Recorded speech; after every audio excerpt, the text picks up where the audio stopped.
الحمد لله نحمده ونستعينه ونستغفره ونؤمن به ونتوكل عليه ونعوذ بالله من شرور أنفسنا ومن سيئات أعمالنا من يهده الله فلا مضل له ومن يضلل فلا هادي له ونشهد أن لا إله إلا الله وحده لا شريك له ونشهد أن محمدا عبده ورسوله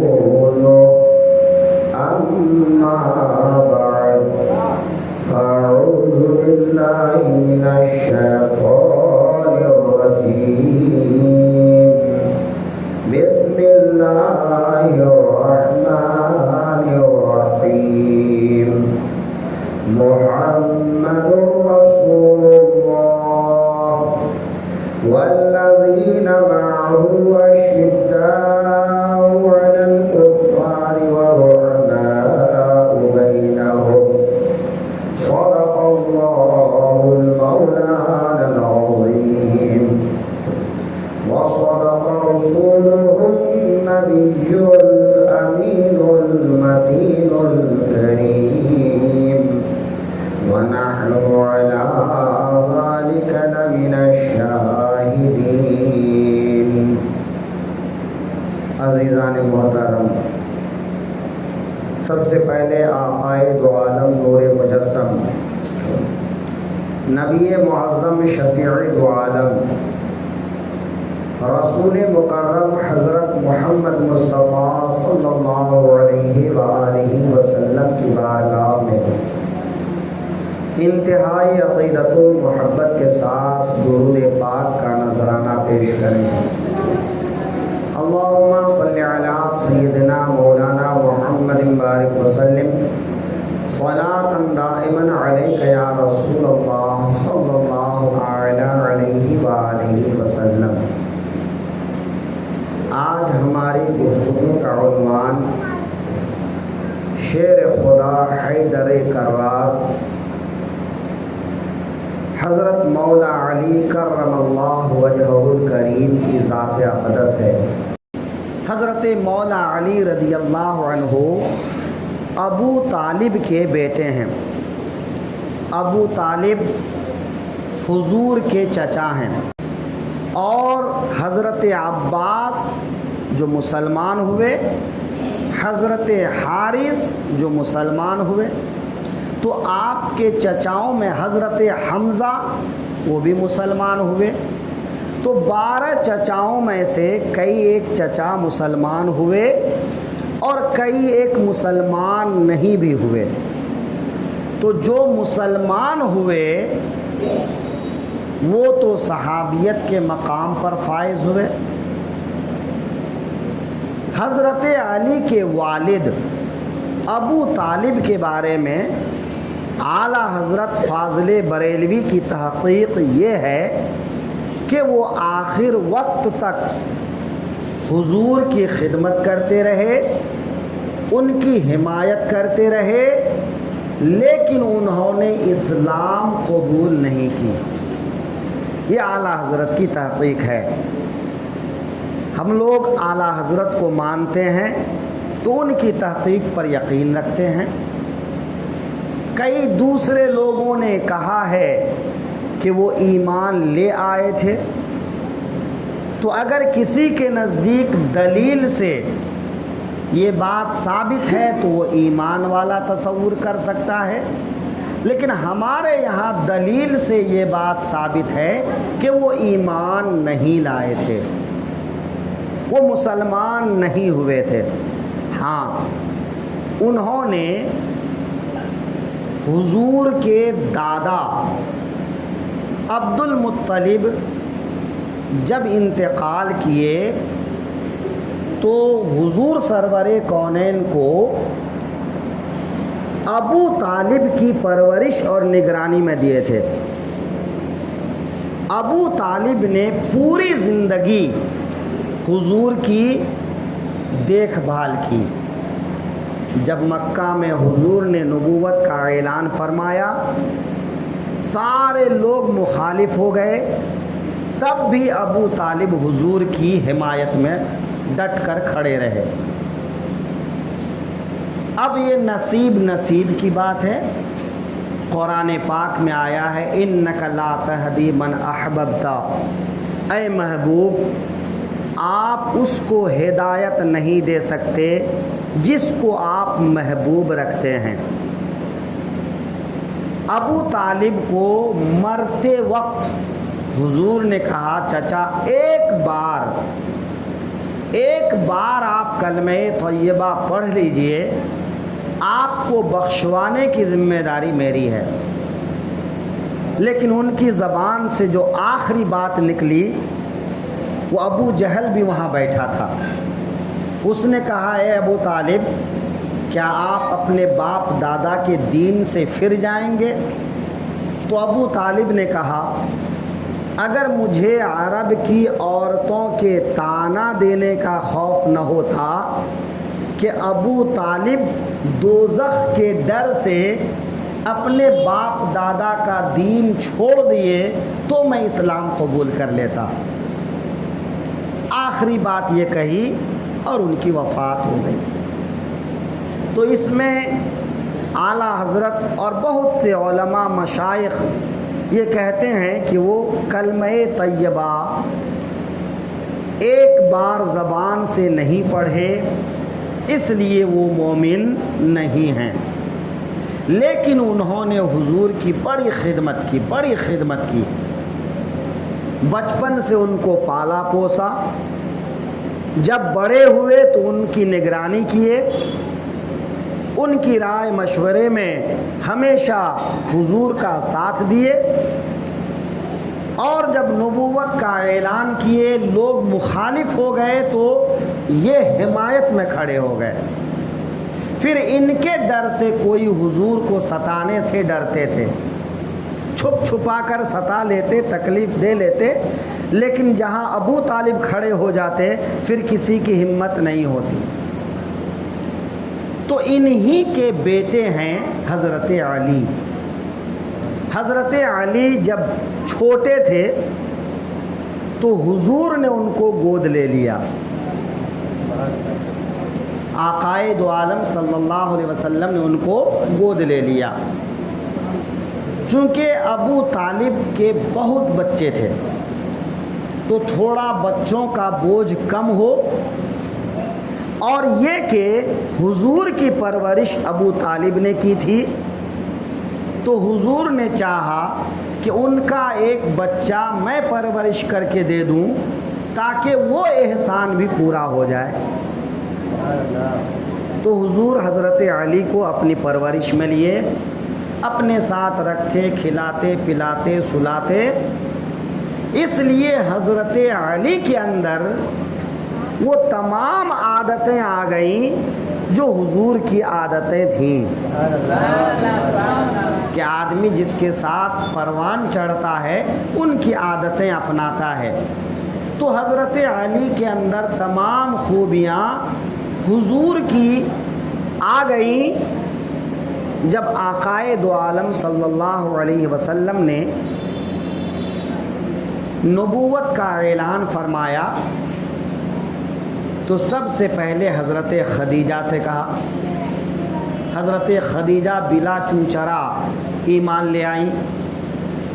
اس لیے کہا گیا کہ عورتوں میں سب سے پہلے حضرت خدیجہ ایمان لے آئیں، بڑے مردوں میں سب سے پہلے ابو بکر صدیق ایمان لائے، اور چھوٹے بچوں میں حضرت علی سب سے پہلے ایمان لے آئے۔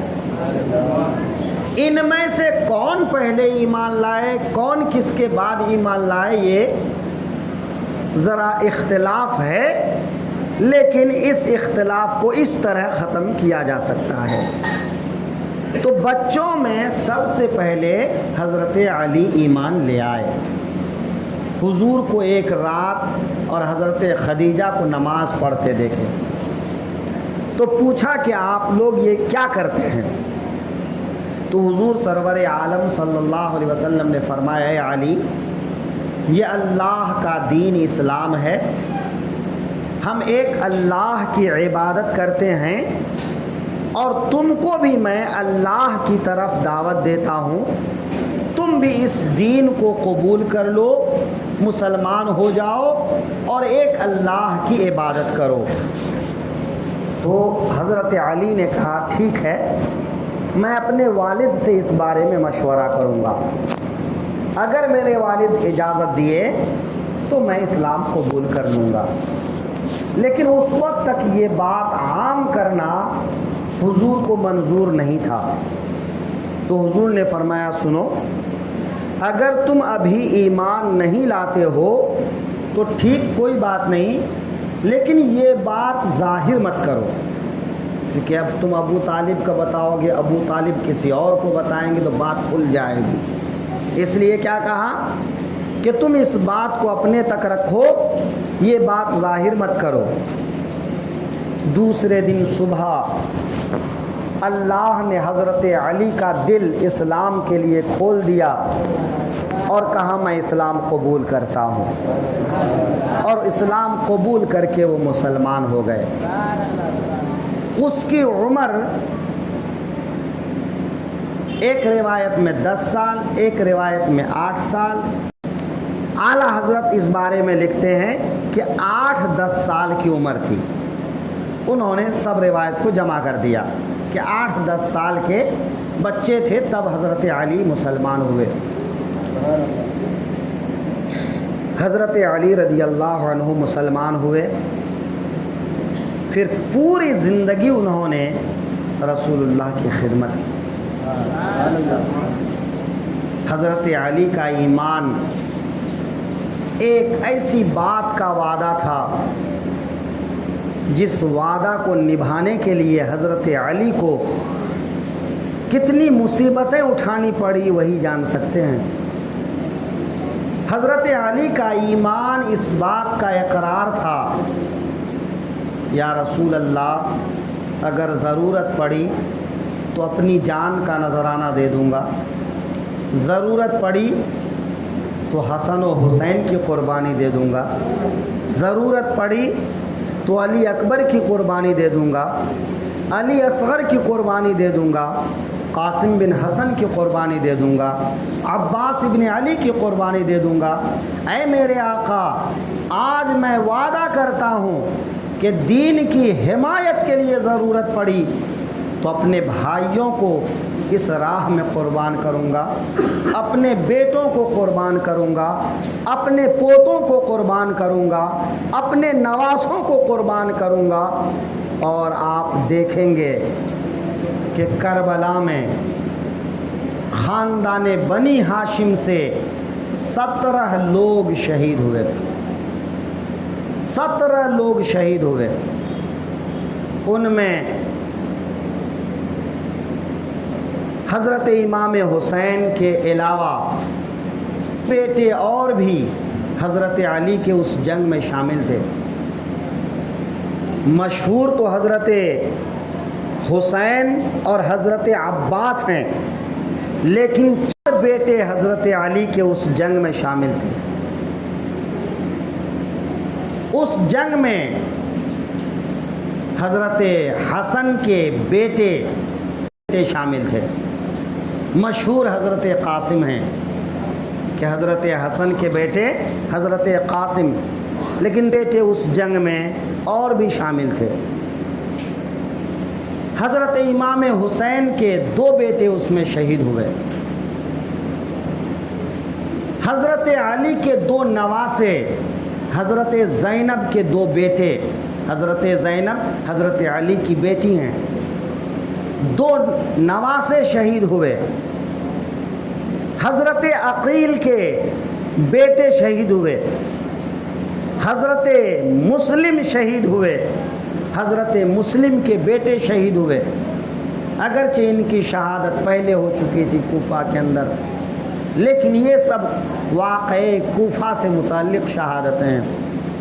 تو الغرض حضرت علی رضی اللہ عنہ کا ایمان مستقبل کے لیے اتنی ساری قربانیوں کی تمہید تھا کہ حضرت علی نے جب حضور کے ہاتھ پر بیعت کیا تو صرف یہی نہیں کہ وہ مسلمان ہوئے، بلکہ یہ بیعت کیا کہ اسلام اور مسلمانوں پر، رسول اللہ کی ذات پر جب بھی کوئی خطرہ منڈلائے گا تو حضرت علی آگے آئیں گے، ان کے بیٹے آگے آئیں گے، ان کے پوتے آگے آئیں گے، ان کے نواسے آگے آئیں گے، اگر ضرورت پڑی تو اپنے خون کا نذرانہ دے دیں گے، لیکن اسلام کی آبرو پر آنچ آنے نہیں دیں گے۔ حضرت علی رضی اللہ عنہ نے اسلام قبول کی اور پھر پوری زندگی اسلام کی حمایت میں گزار دی۔ حضرت علی رضی اللہ تعالی عنہ جب ہجرت کے موقع پر آقا کریم صلی اللہ علیہ وسلم نے ہجرت کا ارادہ فرمایا تو حضرت علی سے ہجرت کی رات فرمایا، اے علی آج میرے بستر پہ تم سو گے اور میری سبز رنگ کی چادر اوڑھ کے سو گے، جبکہ حضرت علی کو معلوم تھا کہ آج کی رات کفار مکہ ہر قبیلے کے ایک جوان کو منتخب کر کے رسول اللہ کے گھر کے باہر پہرے پر لگائے ہیں اور رات کے کسی بھی حصے میں بستر رسول پر رسول اللہ کے قتل کا ارادہ رکھے ہیں اور حضور سرور کونین کو شہید کرنا چاہتے ہیں۔ حضرت علی کو یہ بات معلوم تھی۔ اب ظاہر سی بات ہے، اگر آپ کو معلوم پڑ جائے کہ آج اس بستر پہ سونے والا آدمی مر جائے گا، کیا آپ اس بستر پہ سونے کے لیے تیار ہوں گے؟ ہرگز نہیں۔ لیکن حضرت علی کا وعدہ دیکھیے، ان کا ایمان دیکھیے۔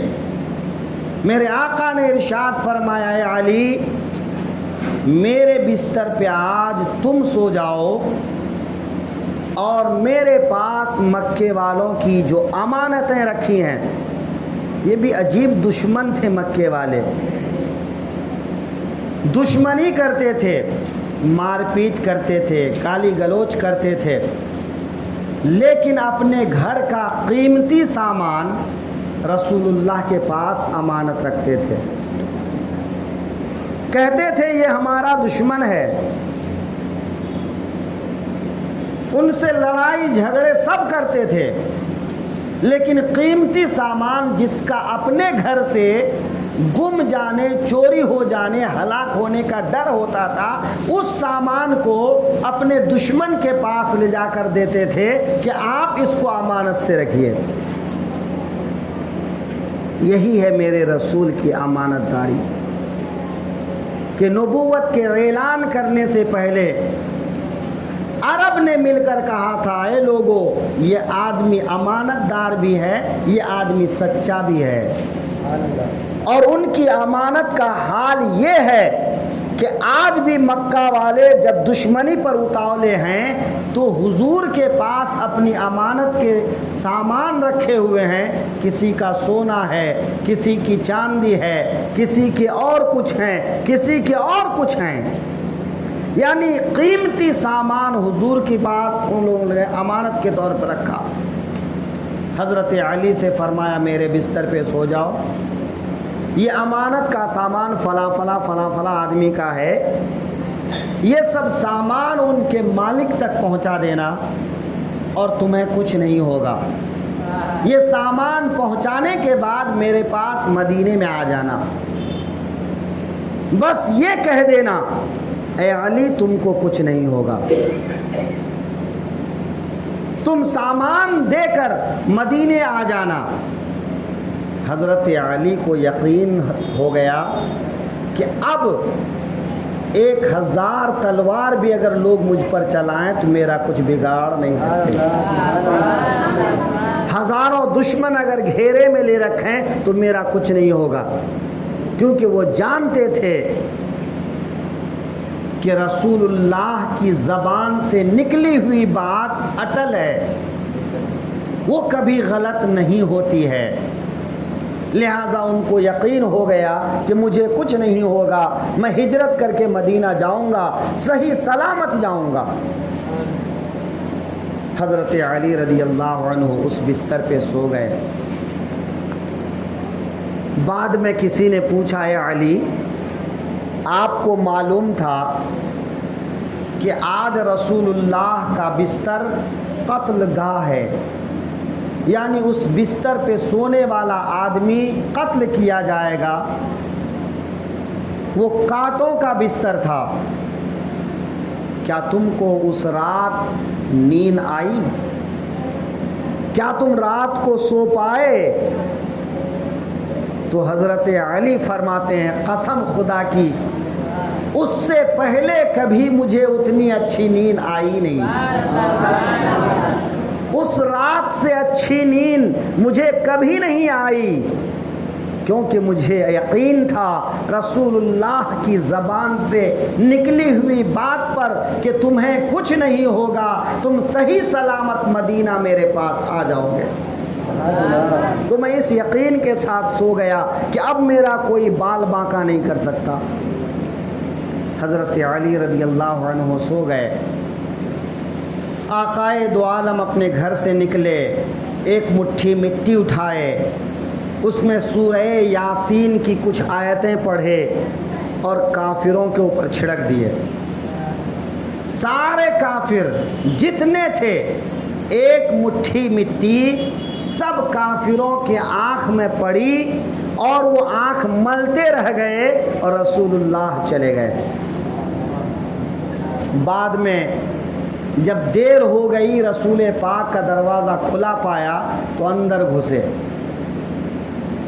کسی نے تلوار اٹھایا کہ قتل کر دیا جائے، تو ایک دوسرے نے آواز دیا، یہ عرب والوں کی غیرت کے خلاف ہے کہ تم جسے قتل کرتے ہو اس کا چہرہ بھی نہ دیکھو، پہلے چادر اٹھا کر دیکھ لو، پھر اس کے بعد قتل کرو.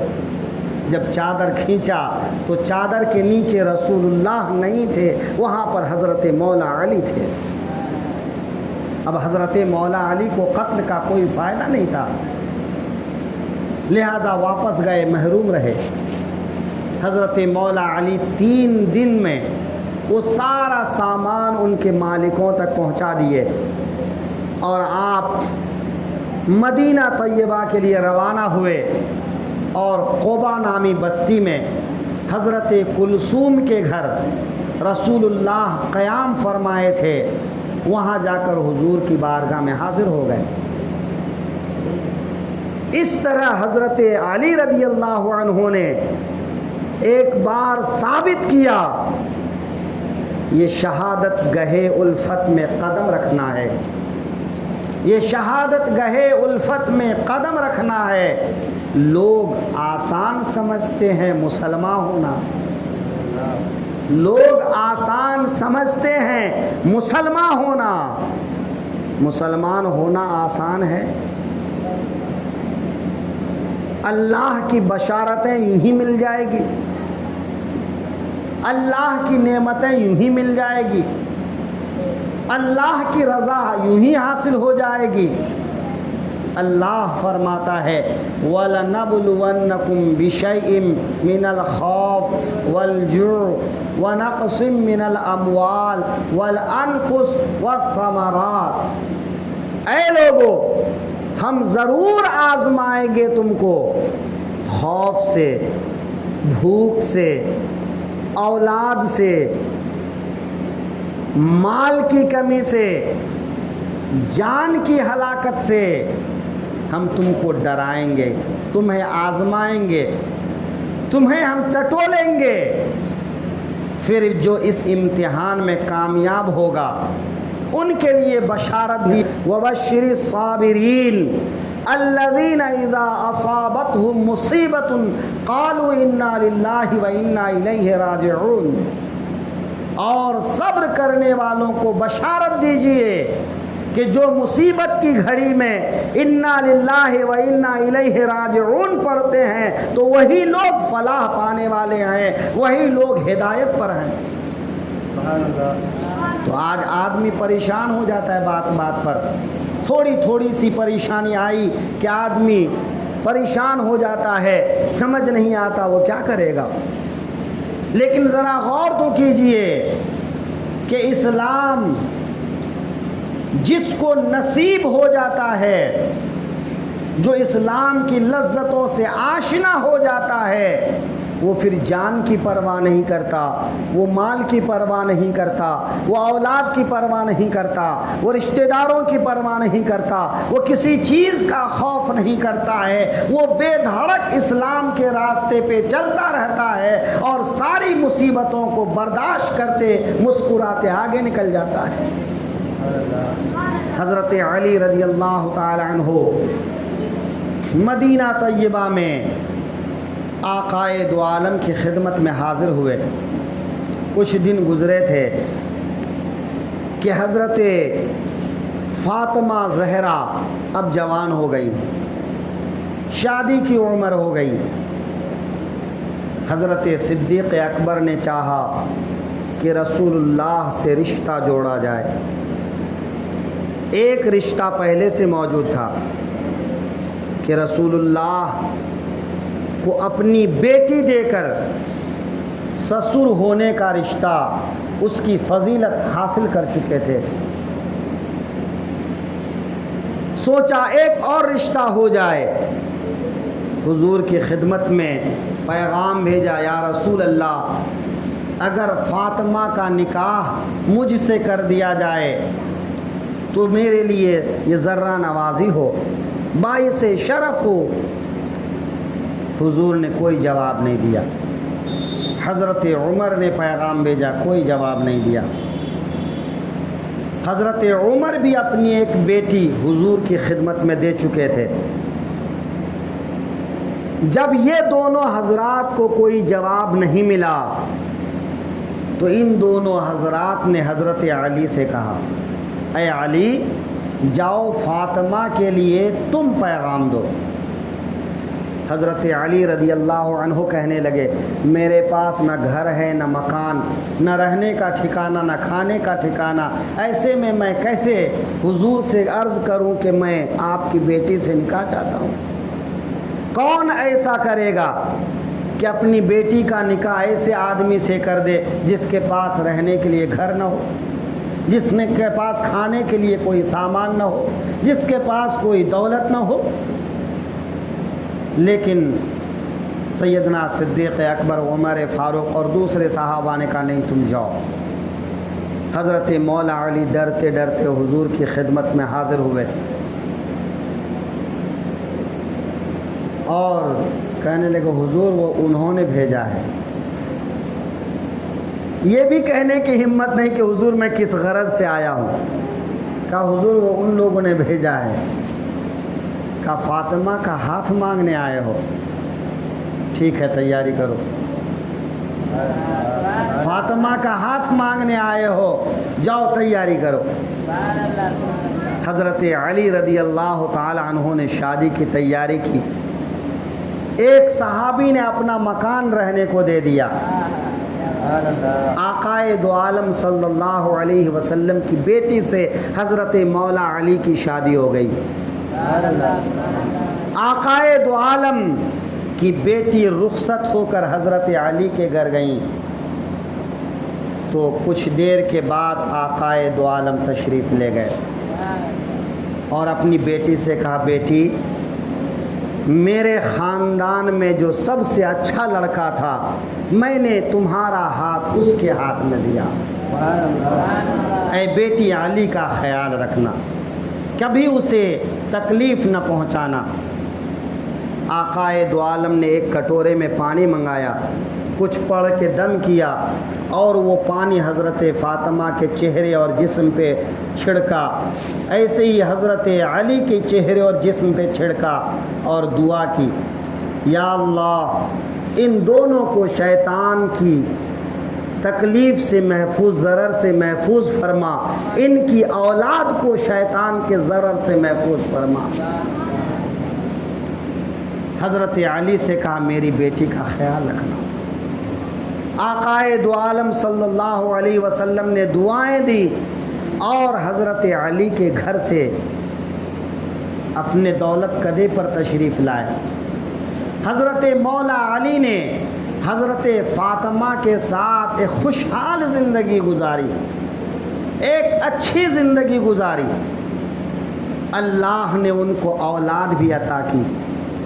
حضرت فاطمہ ہر حال میں شکر گزار رہیں، کبھی زبان پہ شکوہ نہیں لایا۔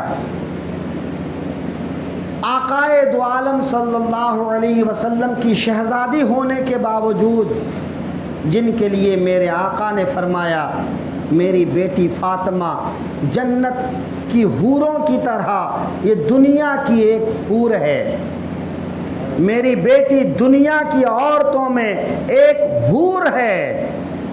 اللہ اکبر۔ میرے آقا ارشاد فرماتے ہیں میری بیٹی فاطمہ میرے جگر کا ٹکڑا ہے۔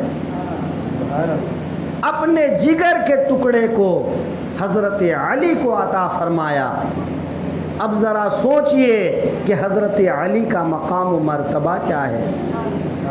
حضرت علی رضی اللہ تعالی عنہ حضور کی خدمت میں ہمیشہ حاضر رہتے رہے۔ ایک دن مسجد نبوی میں زمین پہ لیٹ گئے۔ بعض کتابوں میں صرف اتنا ہے اور بعض کتابوں میں ایسا ہے کہ حضرت فاطمہ سے کچھ بحث ہو گئی کہ میاں بیوی کا رشتہ ہے، کچھ نہ کچھ ہو جاتا ہے۔ وہ اللہ کے رسول کی بیٹی ہیں، یہ اللہ کے رسول کے چچازاد بھائی داماد ہیں، صحابی ہیں، عشرہ مبشرہ ہیں۔ کچھ بات ہو گئی، حضرت علی ناراض ہو کر مسجد نبوی میں آ کر سو گئے۔ آقائے دو عالم حضرت فاطمہ کے گھر پہنچے تو حضرت فاطمہ نے عرض کیا یا رسول اللہ دیکھیے تو حضرت علی سے کچھ کہا سنی ہو گئی اور وہ ناراض ہو کر جا کے مسجد میں سو گئے۔ آقائے دو عالم صلی اللہ علیہ وسلم مسجد نبوی میں تشریف لائے اور حضرت علی کو مخاطب کر کے فرمایا قم یا ابا تراب، اے ابو تراب اٹھو، اے مٹی والے اٹھو۔ بدن میں مٹی لگ گئی تھی تو حضرت علی کے بدن سے میرے آقا مٹی جھاڑتے جاتے اور فرماتے جاتے اے مٹی والے اٹھ، اے مٹی والے اٹھ۔ مٹی پہ سو گئے، اٹھو۔ تو حضرت علی رضی اللہ عنہ فرماتے ہیں کہ میرا نام لینے سے زیادہ مجھے اس وقت خوشی ہوتی ہے جب کوئی مجھے ابو تراب کہہ کے پکارتا ہے، اس لیے کہ ابو تراب میرے محبوب کی دی ہوئی کنیت ہے۔